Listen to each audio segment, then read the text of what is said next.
अलंकार और अलंकार कितने प्रकार के होते हैं? शब्दालंकार, अर्थालंकार और संस्कृत में उभयालंकार। लेकिन हम हिंदी में पढ़ते हैं शब्दालंकार और अर्थालंकार। आपके सिलेबस में है शब्दालंकार। शब्दालंकार में कल आपने पढ़ा अनुप्रास और आज पढ़ेंगे यमक। क्या पढ़ेंगे? यमक। यमक अलंकार की पहले हम शब्द से देखें। यमक का अर्थ होता है जोड़ा या युग्म। युग्म का मतलब होता है किसी भी शब्द के दो शब्दों को बार बार प्रयोग करना। डेफिनेशन देख लो, परिभाषा की जहां एक शब्द अथवा एक शब्द समूह, शब्द का एक समूह एक से अधिक बार आए या प्रयोग किया जाए। किसी भी वाक्य में एक ही शब्द को दो बार प्रयोग करें तो वो शब्द युग्म बन गया, और उस युग्म का हम प्रयोग करें या हम उसका कह सकते हैं कि हम अपने वाक्य में लिखकर उसको अर्थ की भिन्नता बताएं। कैसे? और शब्द का क्या होगा? अर्थ भिन्न होगा। भिन्न का मतलब होता है किसी चीज को अलग करना। तो एक शब्द के दो अर्थ होंगे। क्या होगा? दो। एक शब्द के दो अर्थ होंगे और वो अपना अपना अलग अलग भाव प्रकट कर रहे होंगे।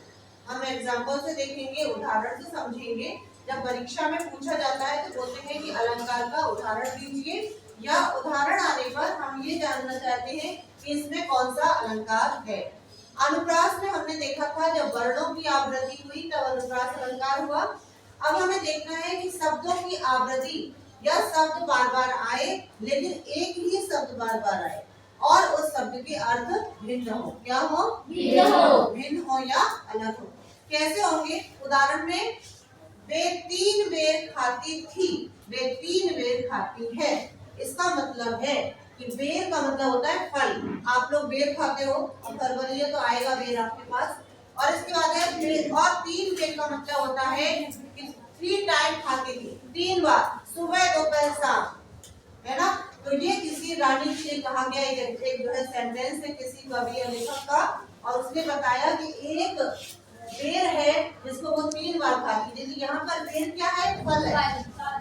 और बेर का मतलब क्या है? आवृत्ति या टाइम या समय। ठीक है, तो शब्द एक ही है। कितनी बार आया? 2 बार। अर्थ कितने दिए उसने? 2 बार। 2 अर्थ दिए। शब्द भी 2 हैं तो अर्थ भी हम 2 ही निकाल रहे हैं। ऐसा नहीं है कि एक शब्द के 4-5 अर्थ दे रहे हो। नो, हमें 2 शब्द दिया है तो हम दोनों शब्दों का अलग अलग अर्थ भी लिखेंगे।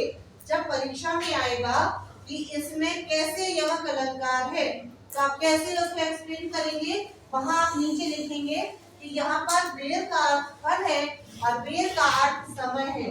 बेर यानी कि टाइम, 3 टाइम। ठीक है, अगला देखो उदाहरण। काली घटा का घमंड घटा। घटा मतलब होता है जब बादलों की घटाएं चारों किनारे पर जो हमारा क्षितिज होता है उसके चारों तरफ छा जाती है तो हम उन्हें काली घटाएं कहते हैं। मेघ की घटाएं, और घटा का मतलब होता है कम होना। तो किसी चीज का एक तो हमारी जो है ये इसका मतलब है कम, और ये हमारी बादलों में हमने देखा होगा जब बादल आते हैं तो बादलों की जो है क्या है? घटा है, या उसको हम कह सकते हैं कि बादलों में घनघोर जब बादल छाते हैं तो किनारे पर हमें उनकी घटाएं काली नजर आती है। तो उसके अर्थ में घटा का अर्थ है। दूसरा हमारा घमंड घटा यानी कि घमंड कम होगा। ठीक है, अगला देखिए उदाहरण। कनक कनक ते सौगुनी मादकता अधिकार। अब इसमें आगे और भी एक लाइन है कि जो खाए बोलाए और जो पाए बोलाए। यानी कि अगर किसी व्यक्ति को, यहाँ पर देखो कनक कनक सेम वर्डिंग है, अक्षर सेम है। देखिए आप का ना का, यहाँ भी का ना का एक ही है ना, शब्द एक ही है, 2 बार लिखा गया है। अब दोनों के अर्थ अलग अलग क्या है? एक का अर्थ है कनक मतलब सोना और एक का अर्थ है कनक मतलब धतूरा। अब यहाँ पे आप बोलोगे धतूरे का क्या काम है?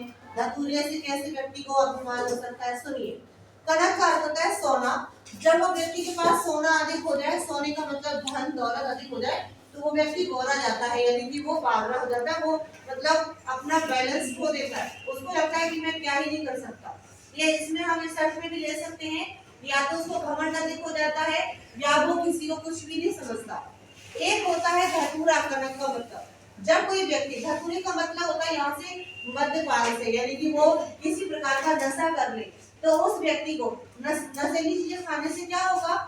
नशा वाली चीजें खाने से क्या होता है, उसका मन, उसका दिमाग स्थिर नहीं होता और वो काम जो है सामने वाले को कुछ नहीं समझता और वो अपने जो उसको समझ में आता है वो करता है।